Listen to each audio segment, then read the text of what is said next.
reasons why something will work, not why it won't.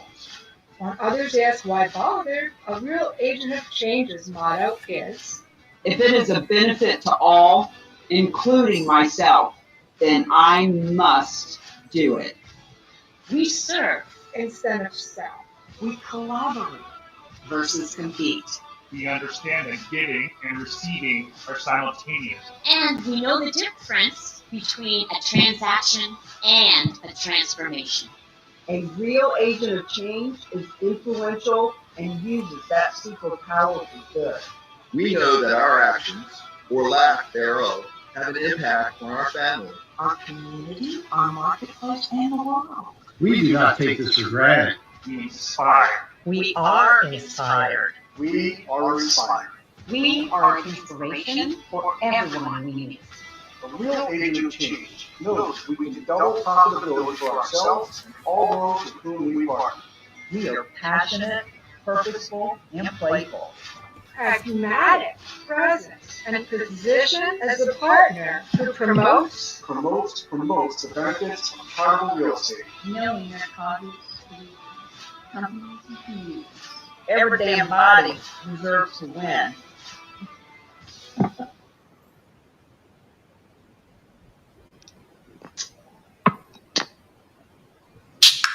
What's happening, Cami? Hey, good to have you here, Mr. Whiskey. How you doing today? Maybe you should change that to Mr. Happily Sober now. Yeah, right? I know. Not spicy enough for him. Well, you keep what's dangerous close to you, and it somehow, Yes. you know what I mean? Yeah, How you guys been? you need a spicy moniker anyway, Wade. Yeah, true. How you guys been? We are fabulous. Alan, are you ready to get started? Yes, ma'am. Guys, welcome to Charitable Gifting of Real Estate Masterclass. This is the most comprehensive, informative This meeting is being recorded. product that we have as far as information transfer. We want you to really fully understand what you're going to hear today. You're going to hear a lot of detail that you wouldn't normally hear in our 101, and we want to help you understand how you can position this, whether you're a real estate agent, a financial planner, a nonprofit, title company. We have a lot of people coming from all different directions of the world. Some people like myself who saw this and aren't even involved in real estate in any way, just realize that there's such a value in what this is about, and want to be a part of great change in what we're doing. My name is Alan Biles. I'm the vice president of the Real Agents of Change, and in full disclosure, I'm also the fiance to our president, Cami C. Baker. We met last year in December, and just in a very short time, I was able to learn so much about her passion and about her commitment to something I'd never heard of before, which was donating real estate to nonprofits. And just a little bit more about myself. I'm a veteran, and I was in the first Gulf War in 89, 90, 91. And when I got out, I was blessed to have not had any experience in actual combat. I wasn't exposed to any burn pits or any type of chemicals that were present in other soldiers' experience. And they came home with lots of issues. And then through my early 20s and 30s, I was really distant from my veteran community. I didn't really look back. I just kept going forward with my life and really didn't even consider what veterans were going through, because I had never really experienced it myself, and I wasn't involved in the veteran community. But over the last few years, several years really now, seeing what's going on through the Afghanistan conflict and everything that's culminated from that, I've been more and more concerned and involved, and wanted to make a difference in these men and women's lives that are coming back broken and not always physically. So when Cami exposed to me this opportunity you're going to learn about today, it really pointed me in a direction to be able to give back and to bring great change to the communities that I actually are deeply involved with. I'm also a Christian, so of course Christian ministries are going to be near and dear to my heart. I have a rescue dog, so any organizations that support rescue animals or care and treatment of animals. They're gonna get my passion as well. But we're here to support any and all nonprofits. Any nonprofit that exists is eligible to be able to take massive increases of funding on what we're doing. And just learning about Cami recently, just in the last week, she went through some of her Google documents and her old files and showed me the years of experience she's had working with nonprofits. And just to understand her heart, understand her nature, guys, I'm her biggest fan, number one. I've never been married and I've never had children, and I'll be 53 next month. So to commit my life to this woman and to her cause is such a big deal to me. I only share that with you because it's something I don't tread into lightly. And without really any more information, I just want to just pass it right back to Cami and let her take it over from here. Thank you. Thank you so much, Alan, for bringing your heart to the table. My mind and my strategy is business and realtor and financial advisor and how to make money, making a difference. And when Alan came to the table, it was clear that he would be our liaison to the nonprofits because of his heart. So thank you for that. Friends, you're going to be hearing my story a little bit further along in the presentation. So I'm just going to go ahead and start sharing screen. I want you to know we are on record. People who are part of the specialist package and the champion package get updated recordings when we change the presentation a bit. So you'll be getting those recordings moving forward. So I'm just going to jump right in and share the screen and get rid of this. Get rid of that. Come over here. Been messing around while we were getting ready. Okay. Charitable real estate masterclass. Here we go. Let's really get down and dirty with some detail here so that you know exactly how you can be a part of the solution too, if you so choose to be. Now, we call this real estate for real change. We call this legacy listings because every donation of real estate, in order to give the cash to the nonprofit world, it has to be listed by a real estate agent and liquidated. They are legacy listings because they leave legacy for the nonprofit, for the donors who want to donate, and for the real estate agents and all the other professionals who are part of our tribe. Now, I want you to really take this warning to heart because you cannot unlearn what you're getting ready to learn. This is either a blessing or a curse. When you learn that all the ways we've been fundraising, yours truly included, all the golf tournaments and car shows and bake sales and galas and GoFundMe accounts and raffle tickets. Friends, we've been doing that because that's all we knew to do. We are passionate. We want to help our nonprofit friends. And that's why we put our time and talent and treasure into those things. But the proceeds from gifts of real estate will always be a better way to fund nonprofits, period. And you're going to learn that beyond a shadow of doubt in the next couple of hours. And I'm telling you right now, this warning is so true. If you don't want to take action, if you're not willing to be the beacon of hope, if you won't raise your hand and raise your voice when you're sitting in those fundraising committees, hearing people talk about how the fundraiser's getting canceled, they're not raising enough money, the veterans, the puppies, the kids, the universities, the churches are suffering. If you're not willing to stand up and say something, frankly, you shouldn't be here because it's going to be hard to live with this information if you don't do something about it. But the fact is you're here. So I'm going to guess that you're ready to leverage real estate for real change. Now, these are just some examples of what we're doing to help spread the word. April is List a Legacy Listing Month.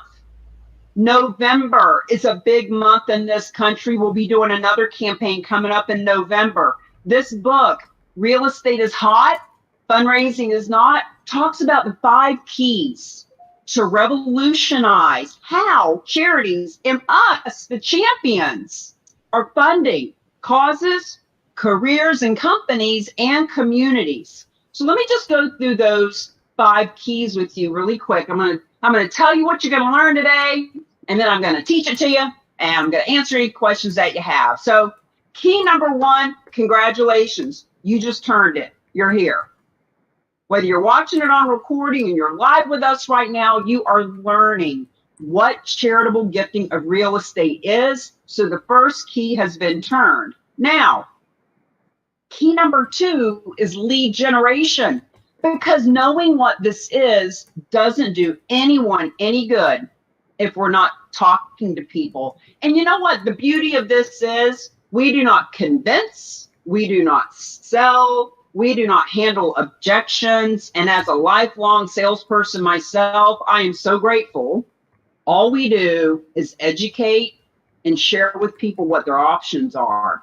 Lead generation is how we share those options. Now, key number 3 is list and liquidate. Remember, these are legacy listings, real estate listings. It's a good old-fashioned listing, just like any listing any real estate agent has ever taken.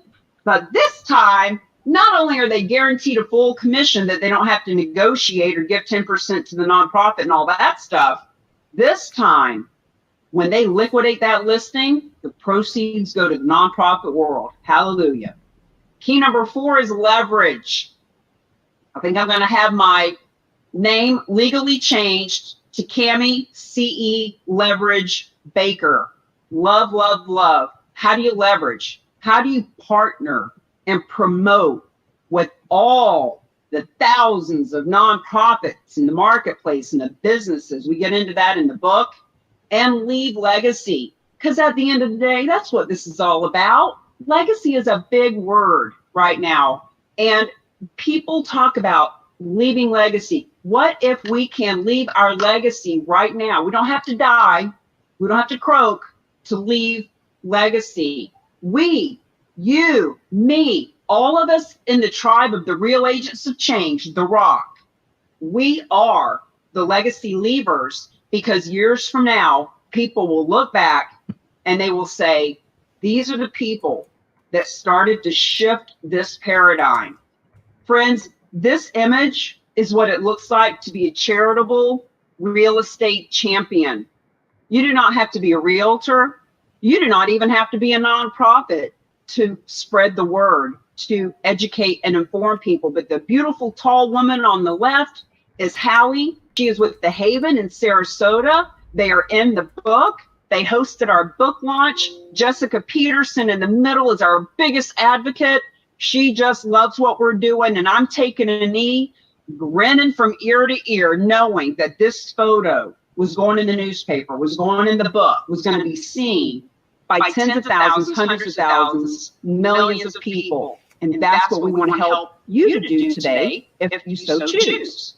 So let me tell you what's going on. We've got 3 main sections that we're going to go through, and then a 4th and 5th. So the first section, what is donations of real estate? What are the first 2? Friends, there are 3 ways that a donor can help a nonprofit through real estate. Section 1, we're going to go through the first 2, which are 2 that you've heard of, but then we're leading up to section 2, where we'll get into the 3rd way. The win-win-win way, the way that we do this so that it is risk-free for everyone and no money out of pocket for the nonprofits. So we'll get into that. Section 3, got some details, documents, do's and don'ts. We'll get into an example of a traditional sale versus a donation and the massive tax benefits and charitable leveraging that happens with that. Section 4, we're going to show you the difference. Are you a specialist or are you a champion? You know, are you ready to step into doing something about it? Remember, you read the warning, so please, if you're still here, we want to invite you to actually take action. And section number 5, back to that key number 2, lead generation. Now that you know what this is, who do you talk to? What do you say? How do you say it? So that's what we're going through today. Now, why are you here? You are here to be a charitable real estate specialist. We are the only organization in this country and in the world who has created a certification program for that. This strengthens the relationships that you have, whether you're a nonprofit who is giving your donors a smarter way to give and being competitive in your own marketplace, or whether you are a real estate agent with 500 or 5,000 past clients and friends on Facebook, etc. Let's step up and strengthen those relationships. Let's gain access to high net worth people with multiple properties all over the country. Friends, we really open our mind. This isn't about just trying to get a piece of real estate in your backyard donated. Real estate from anywhere in the country, and in some cases anywhere in the world, can be donated and liquidated to fund your nonprofit. You're going to raise your profile. Friends, this is about not just being a real estate agent or a realtor or even just a fundraiser. This is about stepping into being an advisor, being part of the advisory community, advising people who own real estate what their options are. Realtors earn that full commission. Financial advisors, we've got a section about them too. If you're not a financial advisor, you really want to pay attention to why this benefits them, because they can help you to liquidate millions of dollars of real estate and they don't even know it. We are helping all of these people I'm talking about to know what their options are and how they can build their own business. So more introductions, more commissions, more referrals, all that fun stuff. That's why you're here. So here's what you're going to learn today. Number one, donations of real estate are happening. This isn't something that we think it might be a good idea, or let's just talk about it and see how it goes, or let's try to figure out how to make it happen. It's happening. $9 billion last year. There are 3 ways a donor can help a nonprofit with real estate. The first 2 you'll recognize. The third one you don't know about, but you will today. Why have you never heard of donations of real estate before? We're going to share that with you too. Well, maybe you've heard of them, the first 2 ways, but you haven't heard this last way, and that's what we're excited about. Why donors are trying to give real estate away, who they are, and where you find them. When people ask, people really give real estate away? Who would do that? Friends, my canned response to that is the people that you may want to know. Because first of all, they're heart-centered and they're generous and they're giving and loving. Second of all, they've got property that can fund your nonprofit. Third of all, they have multiple properties all over the country. Friends, thank you for being here. How you can be the hero your community needs and make money making a difference. Okay, so when we say that, we all hear that. It's almost a cliche. It's a tagline, make money making a difference. But you know what we love about this?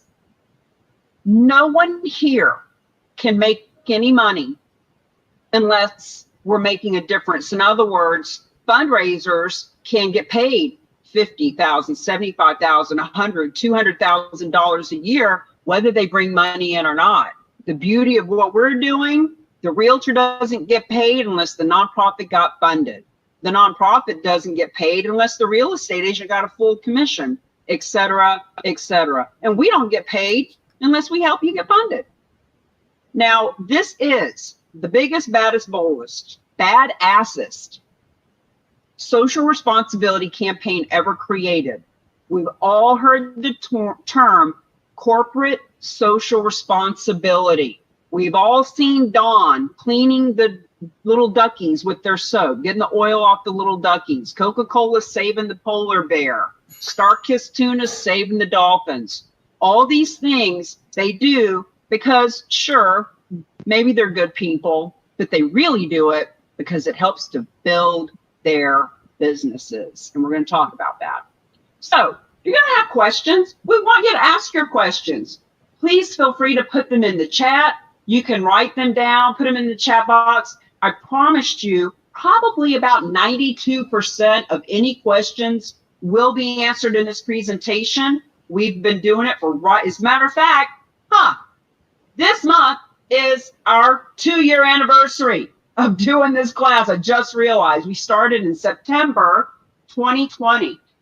So 2 years, we pretty much know what you're going to ask. It's in the presentation, but we do want you to feel like you can engage. As a matter of fact, before I get into section 1, I want to suggest that you put in the chat your name, your phone number, your email, where you are, and what brings you here.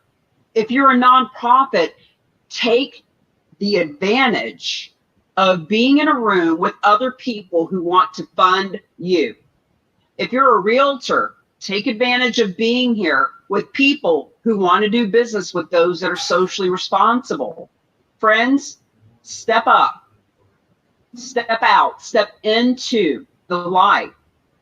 Put your information out there, and my assistant, Grace, will be putting a document in for you to put your name, your cell phone, your email.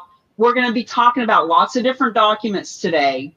And if you're not on that list, you may or may not receive those documents, and you're going to want them. So make sure that you have put your name on that list. Now, in between each section, we will have a bio break.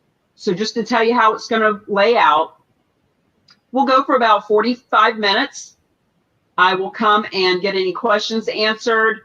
Instead of playing videos of case studies in between each section today, which can be another 5 to 10 minutes in between, I'm not going to do that. I'm going to show you where you can go watch 10 case studies: land, residential, commercial, who donated it, why they donated it, how much money went to the nonprofit world. So I'll just be giving you access to that. So if you can hang with us for 45 minutes, we'll have a break.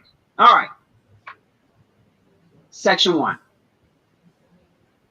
Let's really understand the concept of what we're doing here, the collaborators, who's donating, real estate, why, etc. Now, remember how I told you there are 3 ways that a donor can help nonprofits from the proceeds of real estate. Now, notice there's language there. I didn't say 3 ways a donor can donate real estate. It's how they can help nonprofits with the gift of real estate, because this first way, there is no donation of the real estate.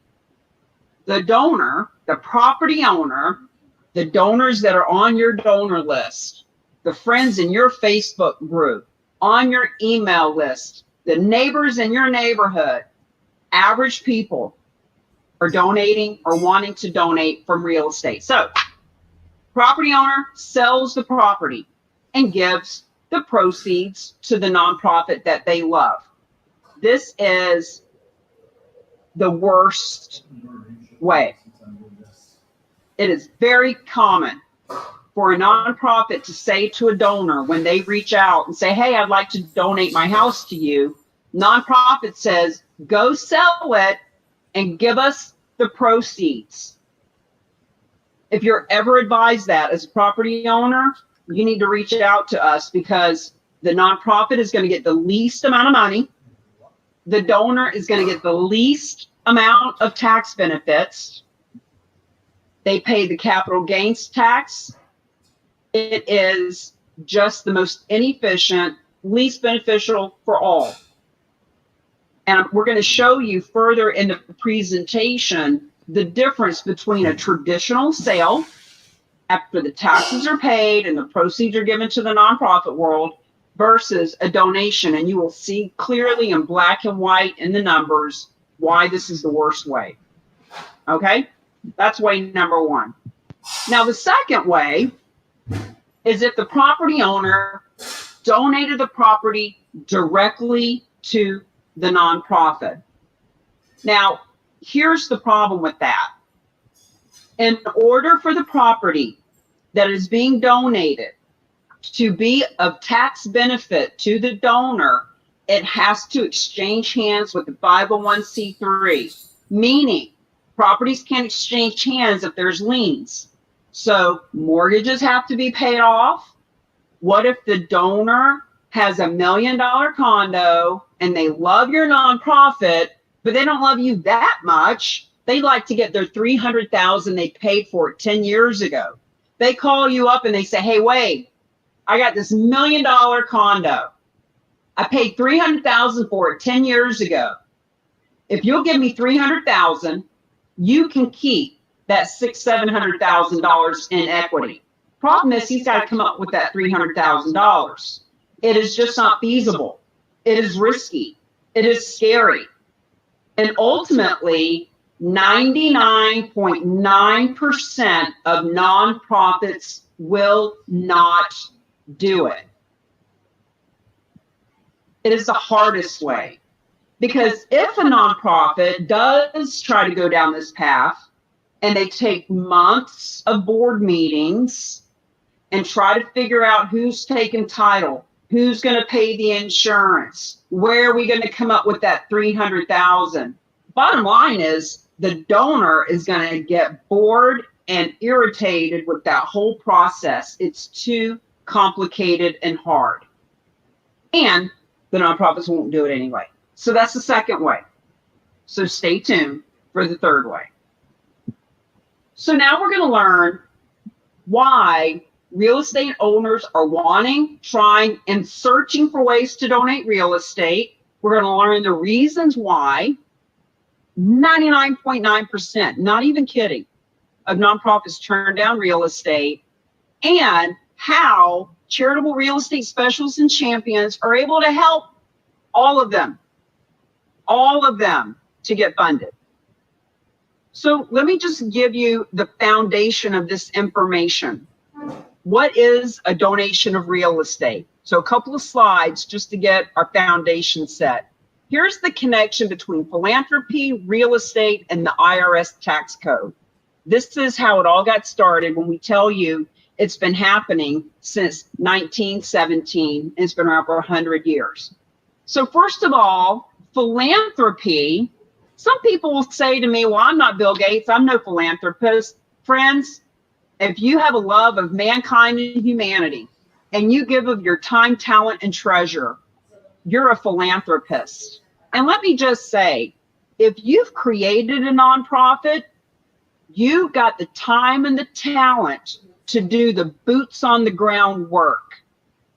There are lots of people with no time and no talent, but they've got treasure.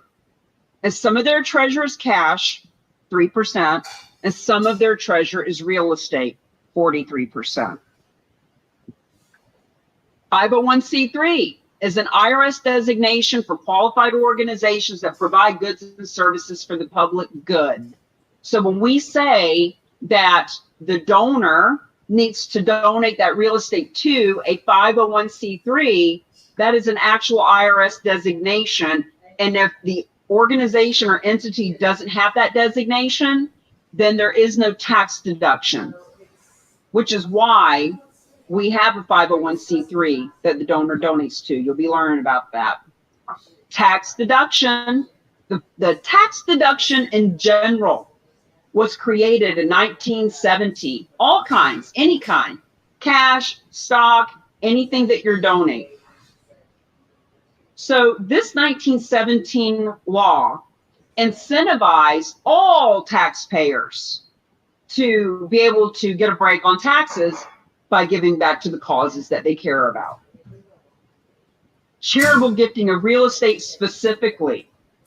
A charitable gift of real estate to a qualified 501c3 that provides the nonprofit, the 501c3, with an asset that it can sell to fund its programs. See, now we're getting into why nonprofits aren't taking real estate, because it needs to be sold to get the fund to fund their programs.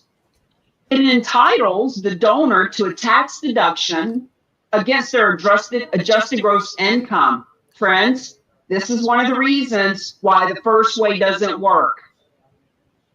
Because that $1 million condo, if the guy is donating that, there's a $1 million write-off from his adjusted gross income. But if he goes and pays a lot of fees and expenses before he donates the proceeds, this is really, really chunked down. And in that example of a $1 million condo, the government is going to get at least $200,000 that the nonprofit world is not. If the asset is appreciated, then they avoid the capital gains tax. And it sounds simple enough. There are thousands, tens of thousands of property owners in this country that are already donating real estate, that are Googling and searching how to donate real estate. We'll show you that in a minute. And they simply want to help the nonprofits they love. So what's the big deal? Well, here's the big deal. Here are the reasons that the nonprofits won't do it.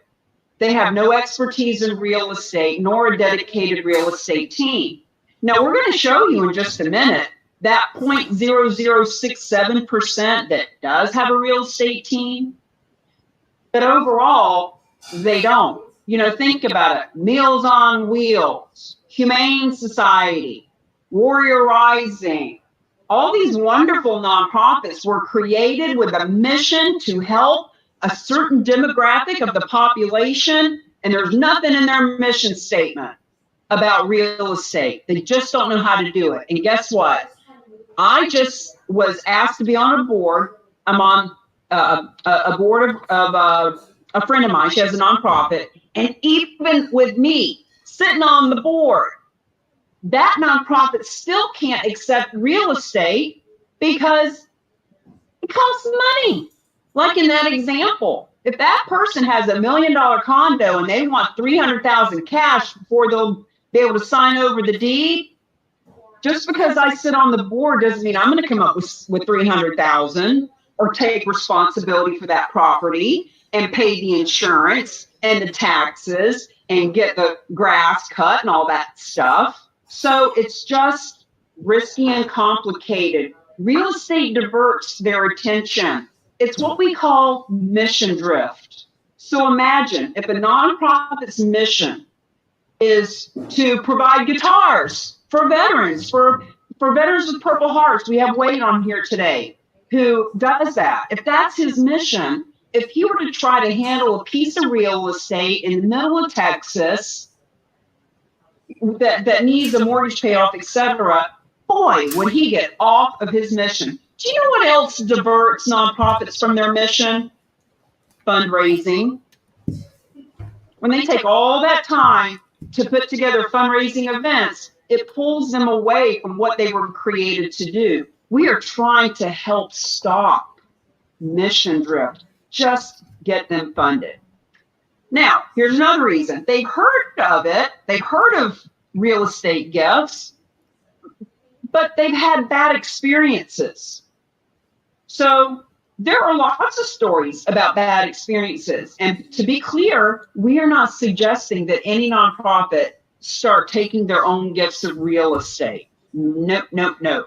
That would be the second way that donor can help the nonprofit, is if that nonprofit themselves are taking title and risk and responsibility. No, because then we're just creating more bad experiences. Now, some nonprofits will accept real estate on a limited basis. Like if it's local, if it's in their county, if it's mortgage-free, complete 100% equity, etc., then they will. And friends, if you have a nonprofit that accepts real estate under those tiny conditions in that little box of qualification, keep doing it. But what if there's a mortgage to be paid off? What if it's in another state? What if? We can help you with those. Now, the majority of these 99.9% of nonprofits have it written right in their bylaws. They've already whacked the gavel and said, nope, no non-cash assets, especially not real estate. And frankly, that's been really smart of them, because at least they haven't been having mission drift and getting all tangled up in that risk. Overall, the bottom line, the reason 99.9% are missing out on this funding is not just that it's too risky. The real reason is because they don't know about what you're learning today. They don't know about the win-win-win way. So we're back to that warning. You're getting ready to learn an easy, risk-free way, and it's our moral obligation to share it with people. So remember, I told you I was going to share with you some of the nonprofits that do take real estate. Nature Conservancy has been doing this for years. They are smart enough to have brought in, I think, 400 million just themselves. Now, I'm just going to pull all these logos up on the screen as I chat with you. And you might be thinking, well, Cami, if you guys handle donations of real estate, why in the world would you be showing me all these groups that handle donations of real estate? Because number one, I want you to see it is happening.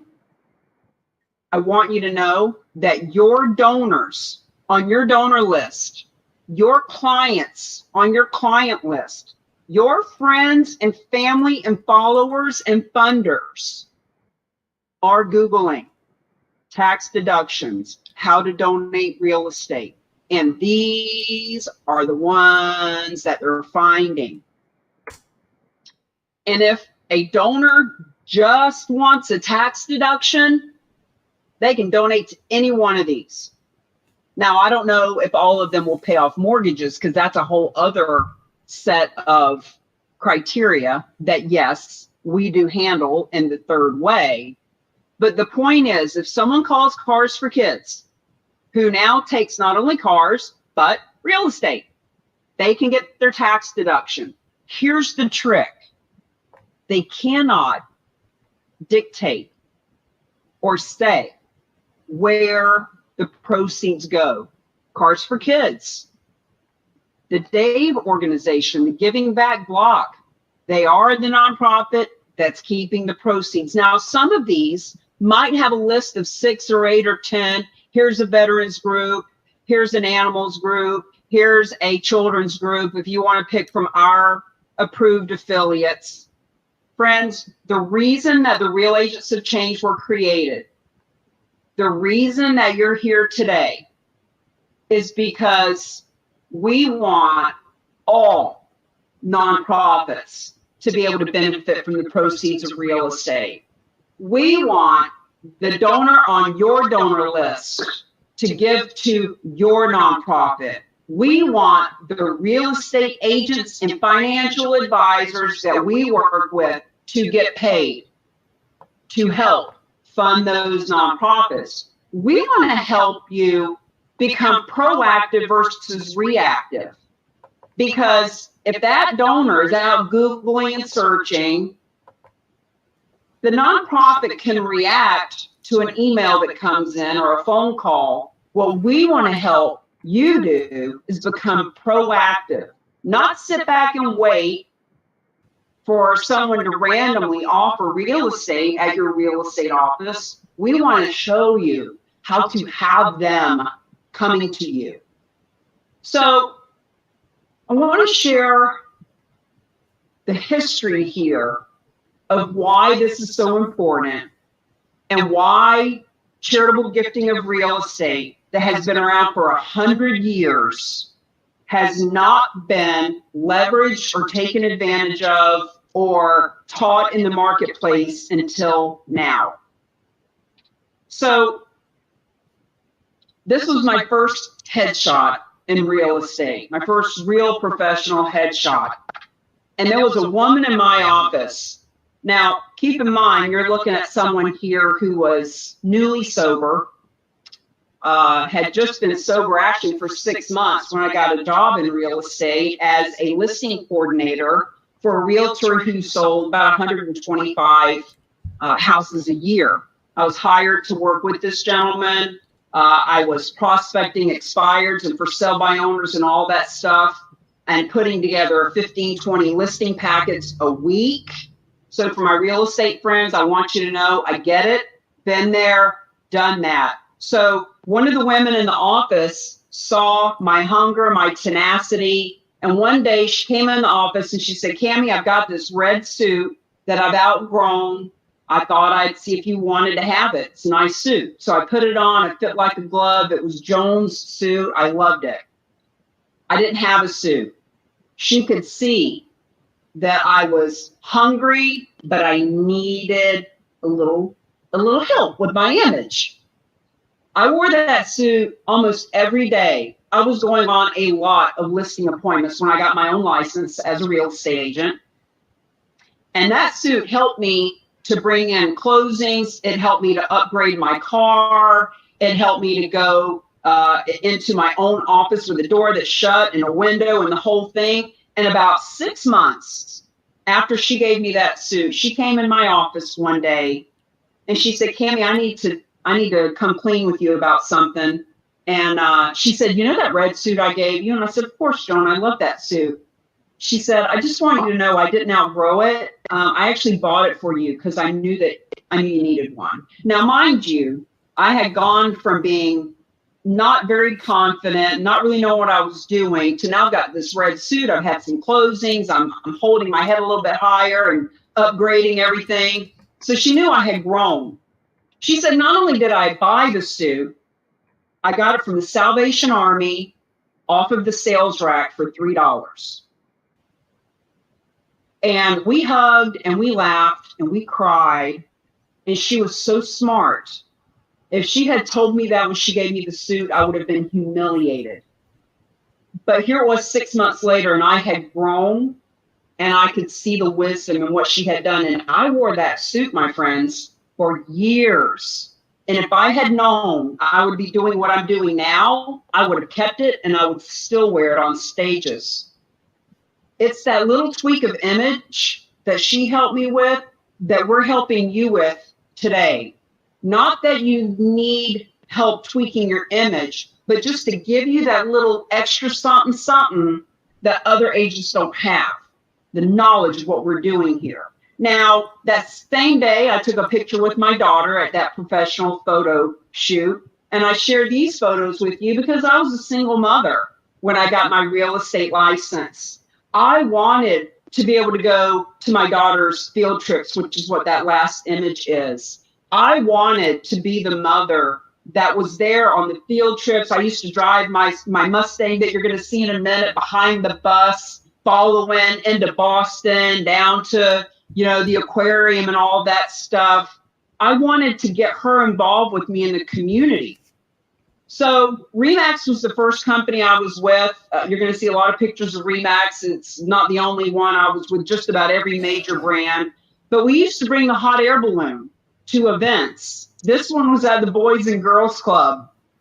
And we were doing guerrilla marketing. We just wanted to get out and be seen and be heard. We were wanting to help people and sell more real estate. And I ended up getting invited to do a TV show called The Real Estate Roadshow with Century 21 in New England.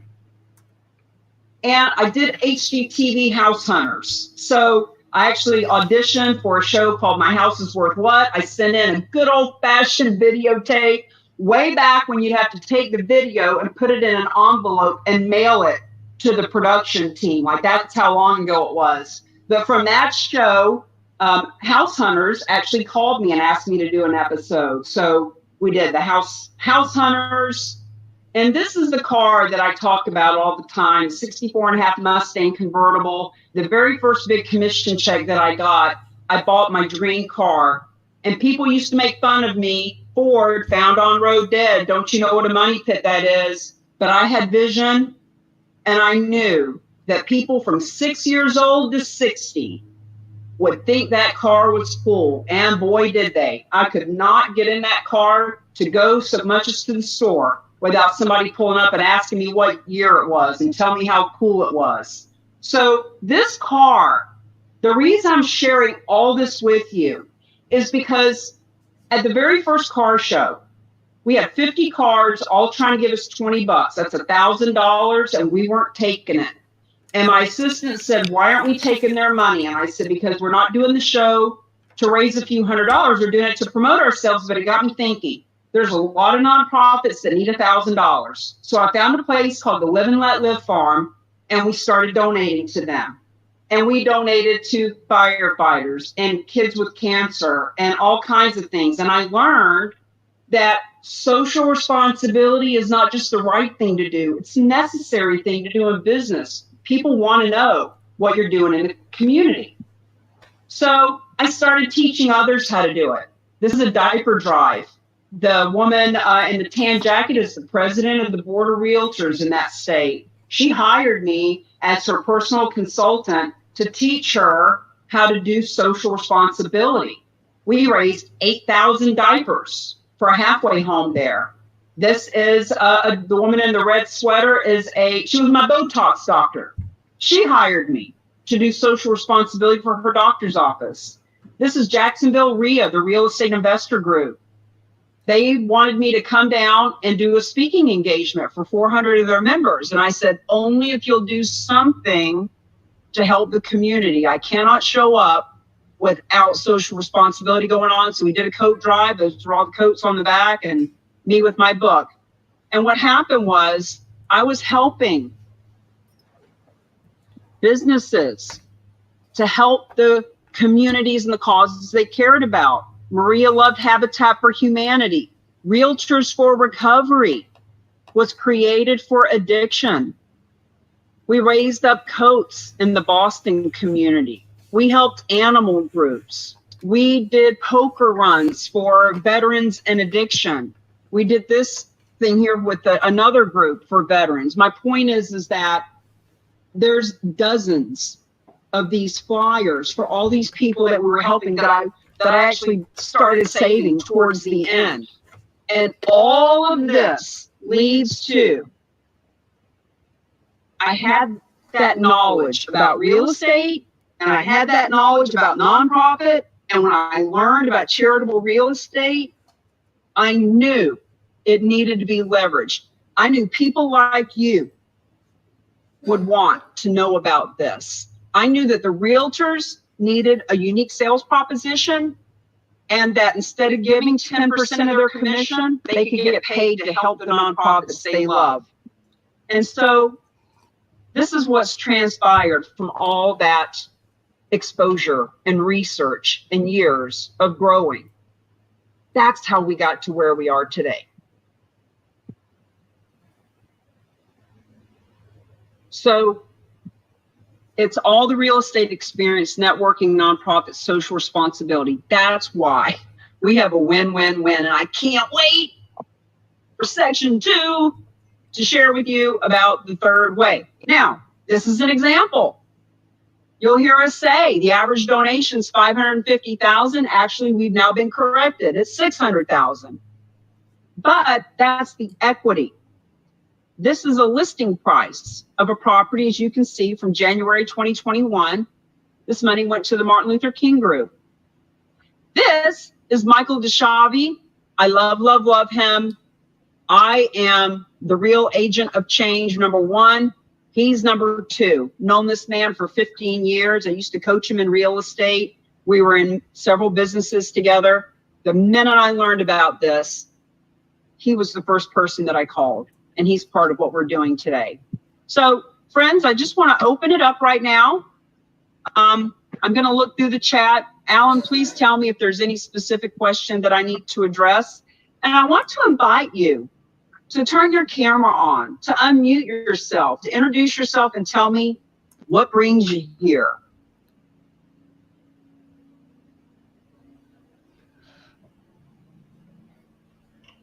Well, I guess it's silence, so I should fill it. Hello, Jamie. I met you and Alan here a couple of months ago, and then just talked to Alan again yesterday.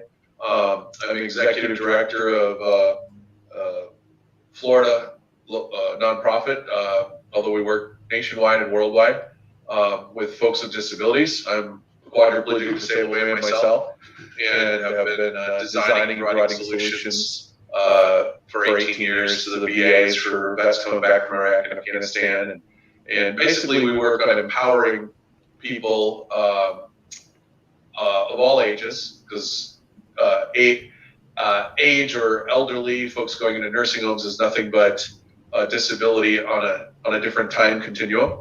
That's one of the big things we're addressing now. But we have done recently, we accepted a small little piece of real estate we had to pay off a little piece of it for them and cover some of their expenses. I recognize the value, and I think the greatest thing I'm looking to learn is how do we effectively market to and actually that piece of real estate came as just from a realtor I talked to 6 months ago. She remembered us, and when she talked to somebody, said, hey, you know what, you should talk to this nonprofit.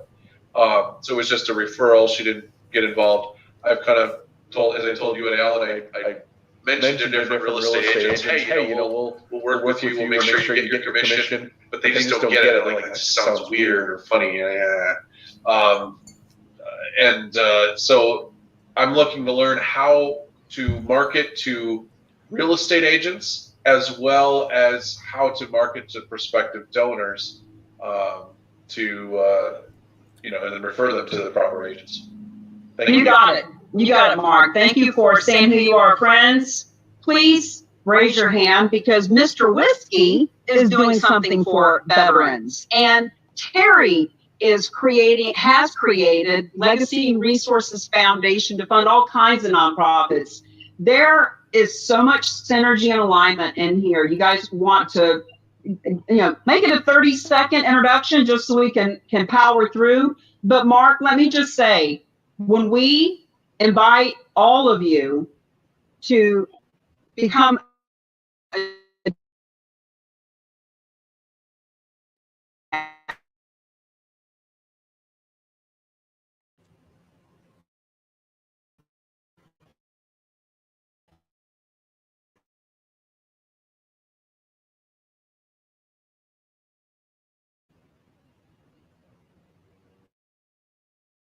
Recorded.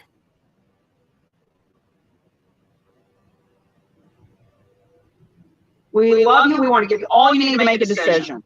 But when a nonprofit like yours is simply showing up and saying, hey, let's play.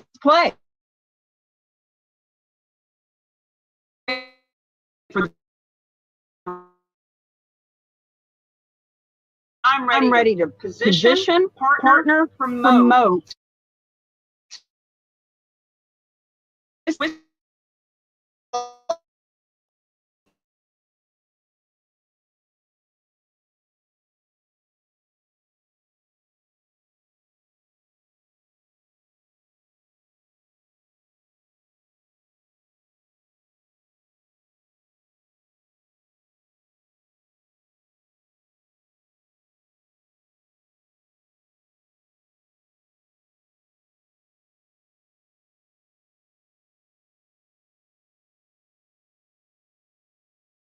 Technical difficulty, so please stand by.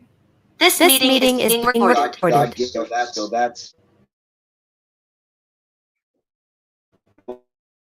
the looking at the same thing as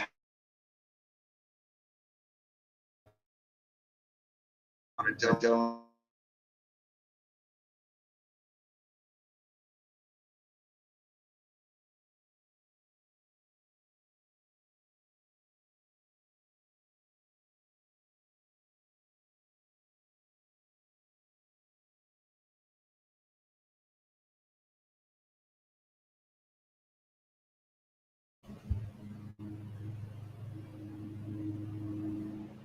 This meeting is being recorded.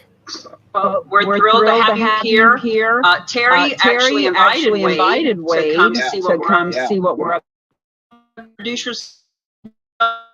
yourself.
And friends, it's free to just tell people. So you do not have to have some big email campaign.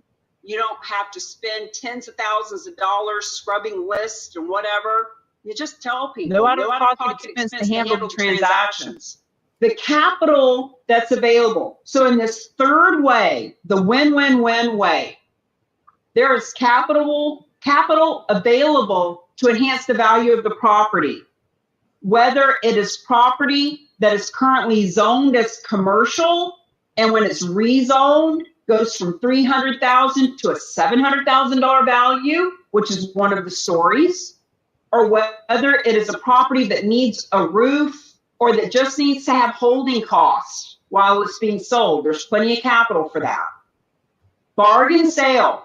You're going to learn exactly what that means, but ultimately, if a piece of property is free and clear, that's a donation. If a property needs any money exchanged with the donor, it's called a bargain sale. Whether a mortgage needs to be paid off, whether they want cash, for any reason, if $1 exchanges hands, it's called a bargain sale, and you'll understand that. The donor, with this third way, this win-win-win way, the donor receives the full array of tax benefits immediately without your nonprofit having to figure it out. The nonprofit world receives the maximum donation, and 100% of the 1.5 million nonprofits are eligible for this. So remember all those nonprofits that we brought up, Cars for Kids and all of those, less than 0.0067% can do this themselves. And by the way, that number is actually growing. It's probably more like 0.1% now, because nonprofits are getting smarter. They're starting to figure this out, and your donors are on their lists. So this third way, the win-win-win way, is what you're here to learn about today, and that's what we're getting into right now. So let's talk about the stakeholders in a donation of real estate. There are the donors, whether it's a private individual or a corporation. And we have a book called Giving USA, which is the giving Bible of the country. It's been out for 50, 60 years. And actually, 70% of all giving comes from people, not corporations. Advisors are a stakeholder. And when we say advisors, just think to yourself, people who advise others who own real estate. What professions advise people who own real estate? Attorneys, CPAs, realtors, financial advisors, insurance brokers, wealth advisors, real estate advisors, and the nonprofits themselves. So it looks like this. I call it the triangle of trust, because it takes all three players to make it happen. Now, the donors are a yes. The donors want to donate. Friends, I hear language like, how do I sell people on this? How do I convince people? First thing we need to do is get rid of that language. I mean, think about it. Think about it. How in the world could you possibly convince someone to give $1 million condo? You can't. You can educate and inform of what their options are, and they make a decision for themselves. You can share with them what your nonprofit would do with that kind of money and inspire them to want to give generously, but you can't sell them on it. Now, advisors are a yes. 65% of these donations come from financial advisors. You'll learn about why that is in a minute. But obviously the advisors are a yes. The real estate agent gets paid a full commission. Financial advisor can make money from more fees. We'll talk about that. But they're a yes. They want to participate in this. Believe it or not, It's the nonprofits that are the no. For all the reasons that we've already talked about. It is the complexity and the risk and the lack of money and the lack of expertise and the bad stories, all of these reasons that they are a no. And friends, they should be a no if they're trying to do it themselves.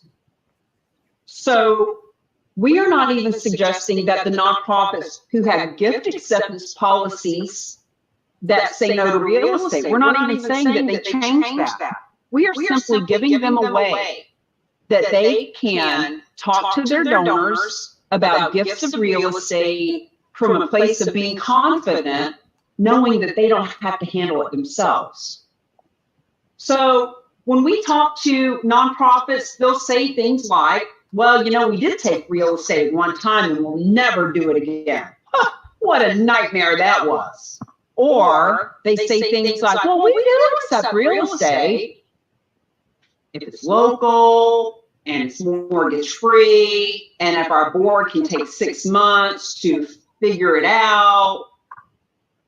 And of course, if it doesn't involve any cash, we know a lot of community foundations who say that they will take real estate, but we know the nonprofit that is helping them with those gifts of real estate, and we know that nonprofit, the one that we know so well, won't do a bargain sale. They won't pay off mortgages. So we know that there's a handful that will do this on a very limited basis.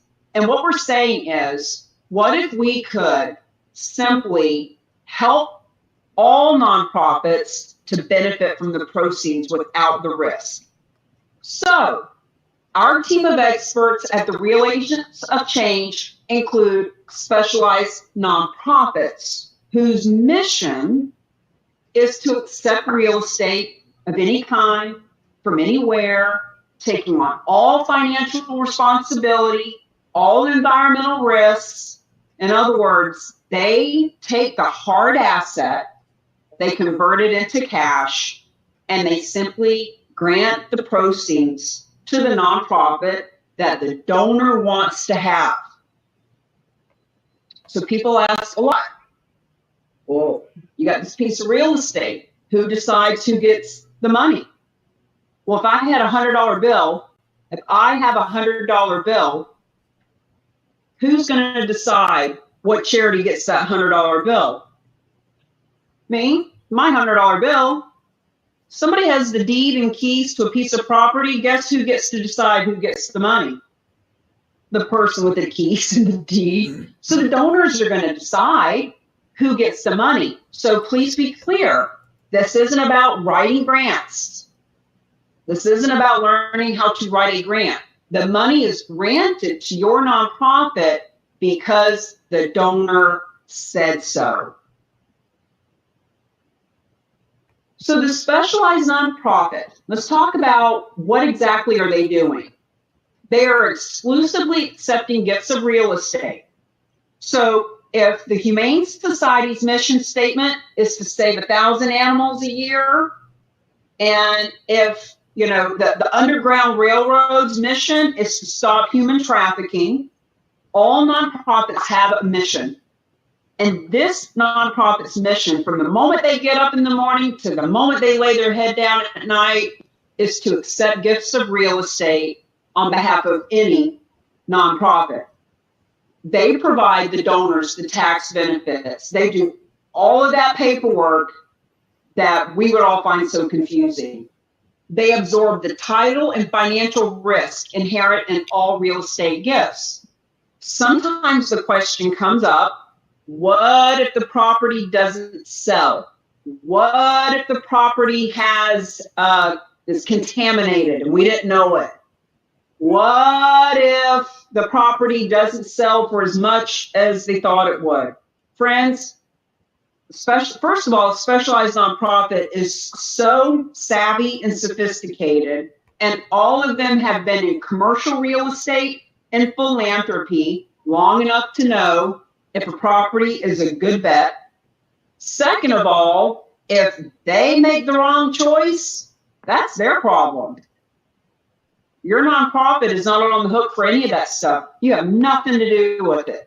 They are the ones, and all you're ever going to do is accept a grant of the money. They work with the brokerage community to sell the real estate. Now, this is important because all these guys with the specialized nonprofit that we'll continue to talk about today, they're all realtors. They're all commercial realtors, but they have zero interest in listing a property in New York or Washington State or Florida or California. They know that a local realtor needs to list that property, and they pay them a full commission to do it.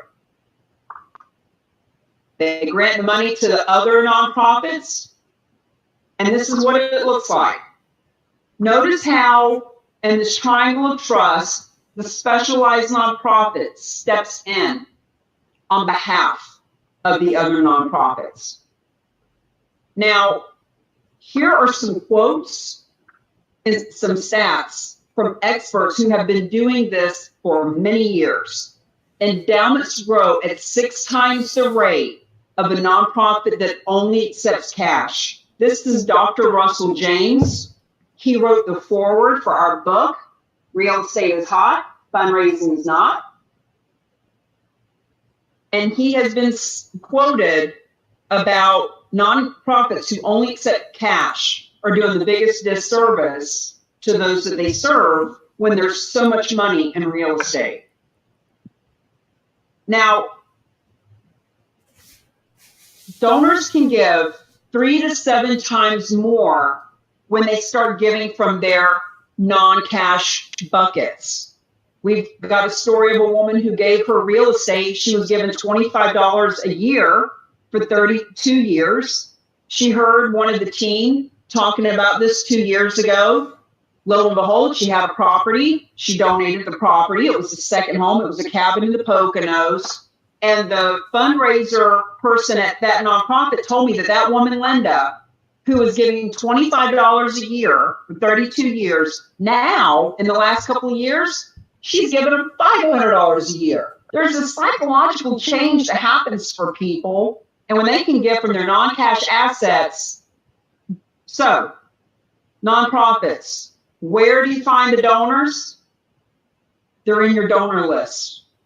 And that picture that we show of Hallie standing on the side holding the sign out in front of the house, she said one of the things she loved about this the most was that they didn't have to go find a unicorn. They didn't have to go find this fictitious property donor. In their 1,500 donor list, they're just shifting from cash requests to real estate. Now, Jackie Franey is with the Nature Conservancy. That's one of those logos I showed you earlier. The Nature Conservancy has been taking gifts of real estate for years. No additional donors are needed. That's what I just said. So this is from this gentleman at the University of Oregon. It is an awakening that's happening, and we want to help you to step into it. So here's the collaboration. We have the same.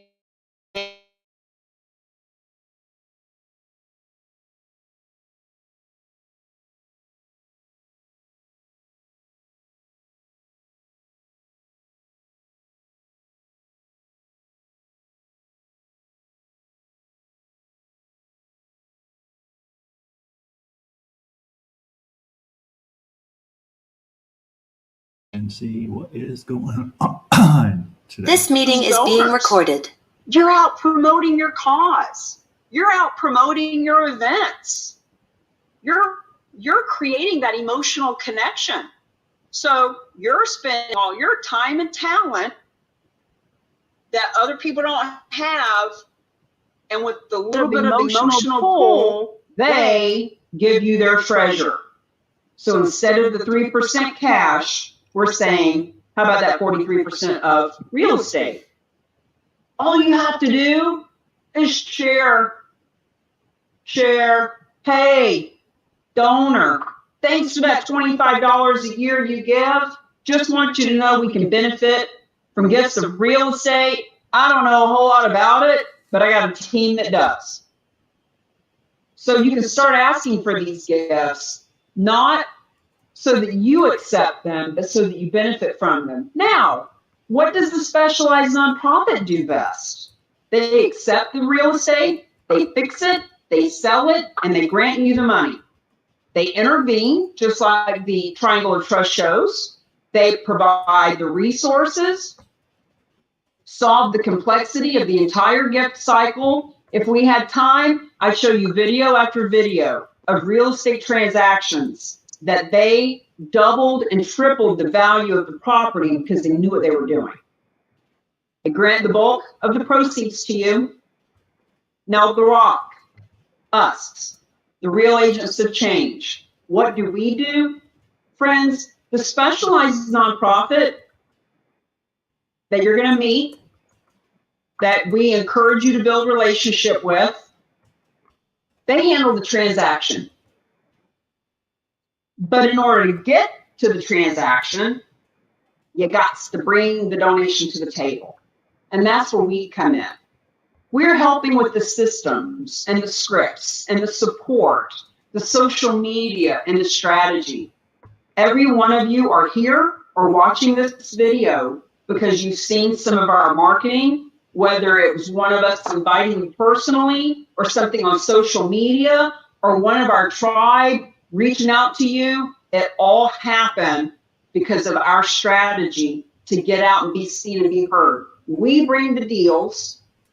The specialized nonprofit handles the transaction. Now, these are examples of nonprofits that have benefited from the third way. None of these, and the next slide I'm going to show you, none of them took the real estate themselves. Now, there might be like Boys and Girls Club, right? There's one here in Sarasota. They actually were gifted a golf course 10 years or so ago, and they've been living off the proceeds of that for many years. But they are the example of, we'll never do that again. Boy, did that take them off mission. But the point is, all of these have worked with the same team that we do. And I want to point out Fidelity Charitables for the credibility piece of this. Friends, we're going to share with you documents for you to do your due diligence. We want you to understand who you're getting in bed with. We want you to feel comfortable. We want you to know Fidelity Charitables, there's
the tax deduction they needed in that year. And then it was put on the market with a real estate agent. It closed in April this year for $406,000. That should be April 2022. I gotta fix that. So that's how much came in. But what happened was this nonprofit was told in December, January, hey, these lots have been donated on your behalf. We don't know exactly how much you're going to get, but just want you to know this is what it looks like. Like, this is what the guy donated. The nonprofit, friends, where do you find these donations? Cami, who do we talk to? How do we find the donations? That nonprofit reached out to their donor list and they said, oh my God, I don't know how this works, but this donor has donated this land. And when it sells, we're going to get a few $100,000. We have no idea how this works, but we've been told to just let you all know, if you got real estate, raise your hand. Donation number 2. A woman from their donor list said, well, my mom left me a property in Carmel, California. It's a 55 and older community. I will never live there. You can have it. It closed last week. That same nonprofit got a check, a few pennies and cents at the end. That's the round number. So, moral of the story, 2 donations, 6 months, $1,052,000. Where did the donations come from? From the people that already love you, from the people that already support you, from the people that are Googling and finding cars for kids because they don't think that you do.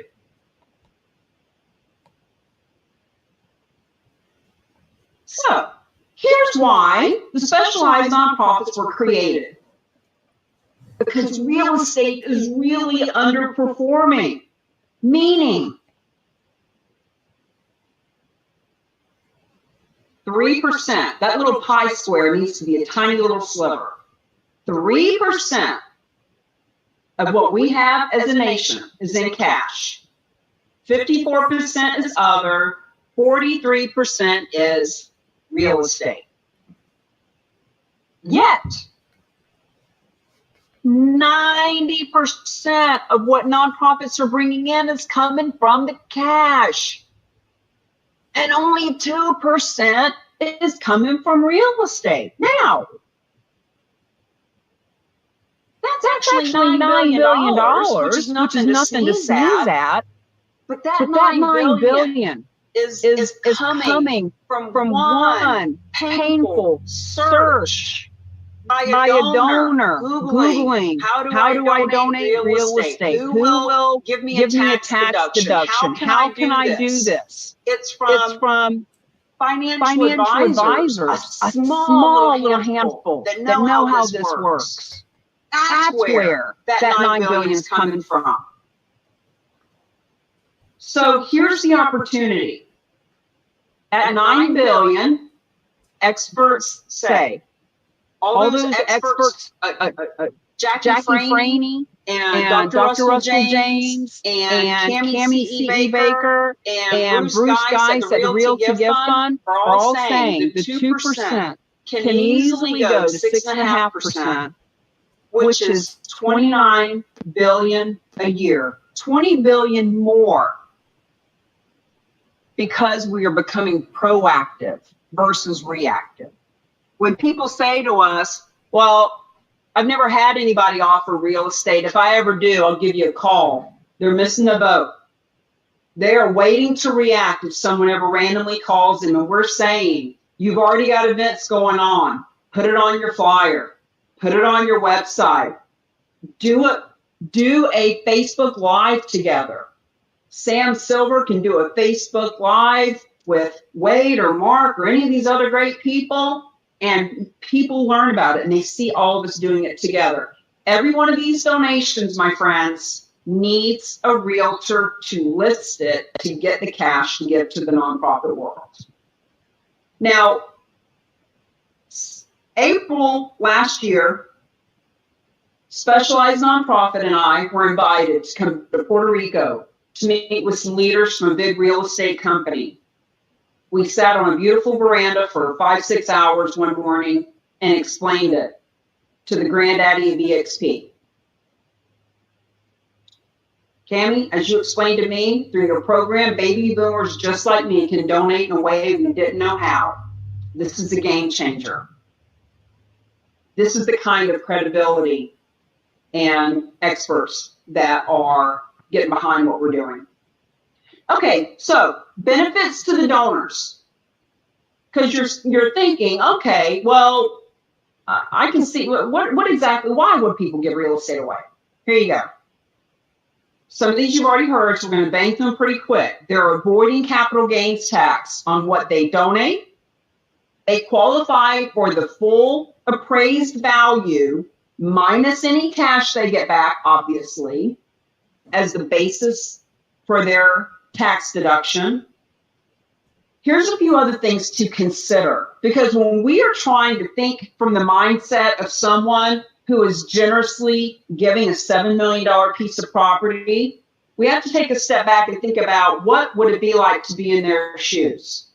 So cash is what we use to go to the movie, go out and eat, buy our kids Christmas presents. When we are asking a donor to give from the cash in their pocket, and we've all been there.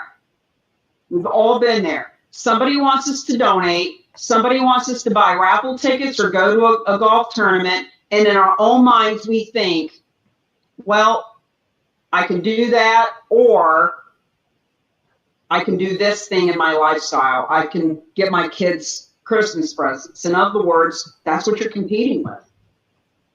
Now, this also helps the donor to eliminate a complex asset from their estate. Think about it. 55, 60, 65, 70 years old, have acquired multiple properties, coming to the end of life. They are thinking, what am I going to do? Little Billy and little Mary do not know what to do with a strip mall in Wisconsin.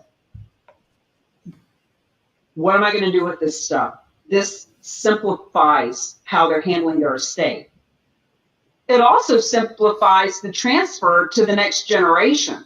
We're going to talk in a minute about donor advised funds and how the parents that are liquidating these assets and putting it in a donor advised fund that they can leave to the children is one of the ways to simplify. They can experience the convenience. Believe it or not, this is the number one reason that a lot of folks do this. So the story I alluded to earlier, Linda, National Jewish Health. Linda's been given $25 a year for 32 years. She learned she could donate real estate. Nobody would have picked her out of the 300,000 donors to be the one to donate real estate, but she did. And when I talked to the fundraiser, that nonprofit, specifically about this lady, she said the cabin was in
Let's go to StreamYard. Let's do this.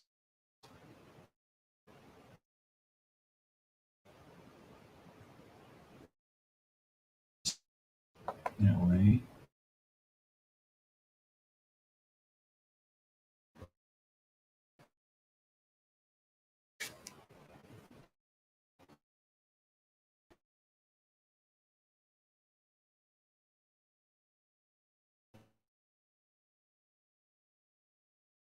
Camper.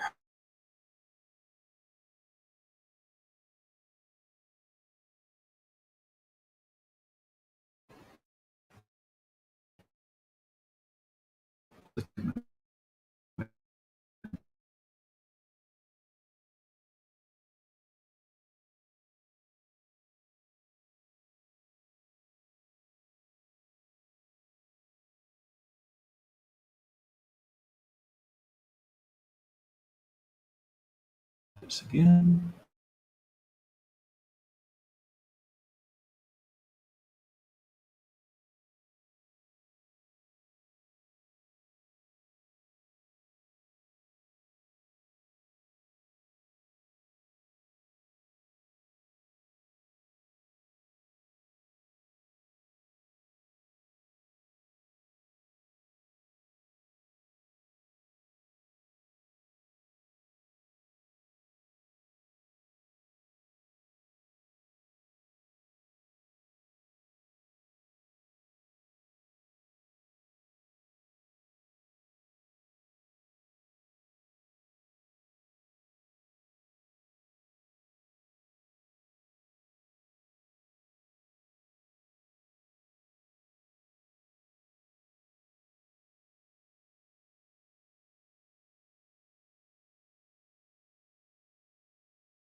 66 that's boarded up.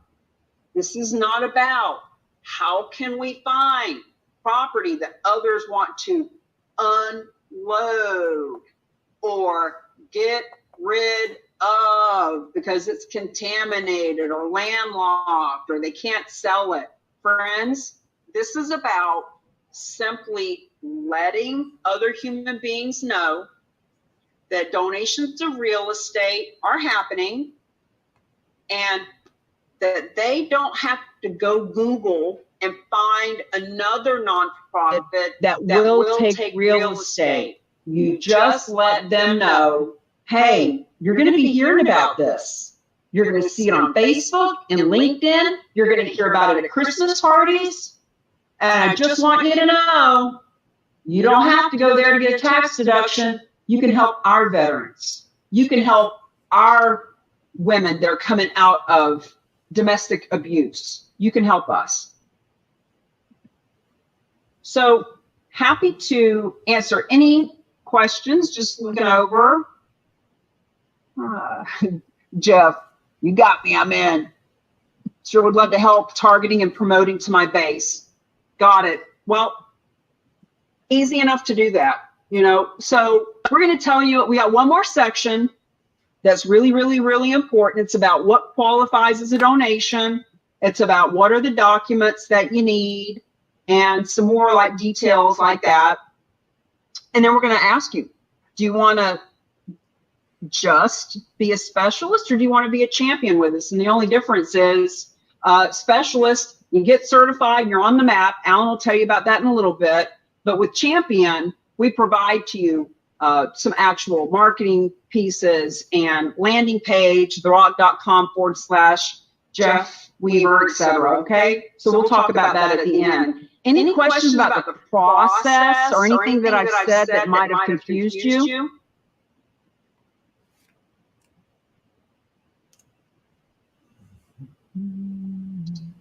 Very impressive. Thank you, Bo. We certainly hope that your network of people will want to bring this to their tribe. Every marketplace, there's an average of 499 nonprofits per county in this country. And every one of them need funding. We're here in Florida because 10% of all nonprofits and 10% of all realtors right here in Florida. So we're actually creating this as a CE, 3-hour credit for realtors. But we don't want people that are coming to get credit. We want people to come to help other people. So Alan, are there any questions in there I need to address? I do see what Bo said about much like a 1031 exchange. Yes and no. Let me just address that real quick. It is like a 1031 from the perspective that they are avoiding capital gains tax. But it's better than a 1031 from the perspective that you don't have all this, 6 months to identify another property and just all the hand-wringing of, oh my God, what if I don't find a property? And what if it doesn't work out? In other words, when this property is donated to a specialized nonprofit, within 30 days, they have mortgages paid off, they have cash in their pocket if that's what they want, and they get their tax deduction, including avoiding capital gains tax. Within 30 days, they're done. Now, that does mean that they're donating tens of thousands, hundreds of thousands, maybe millions of dollars. So it's not just for someone who wants to avoid capital gains, it's for someone who has philanthropic intention. But that's just the difference. It's not nearly the headache of a 1031. What I was meaning, it was kind of like going from a, when you sell your property in 1031, you go put it with a 1031 company, and kind of like what I see the specialized nonprofit doing. That's true. All right, I'm going to give everybody just a 5-minute bio break. We're going to come back. We're banging through this pretty quick for you today. We'll be done in probably another 30 minutes or so. We'll be done. And I'm happy to answer questions after that. So I'll see you guys at 1:03. Be right back. Feel free to engage with each other.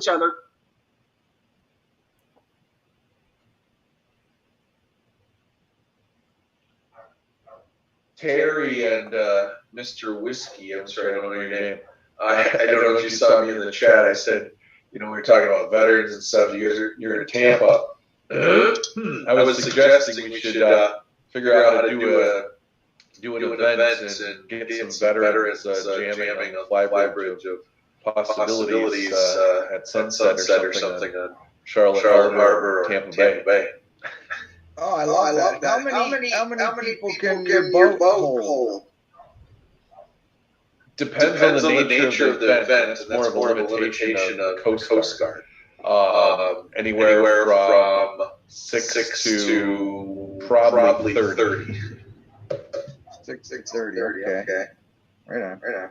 We used to do up until COVID. We used to do the honors cruise out of Clearwater on Starlight, and we rented out the whole boat, and we filled it with almost 300 people. Yeah, that's our president.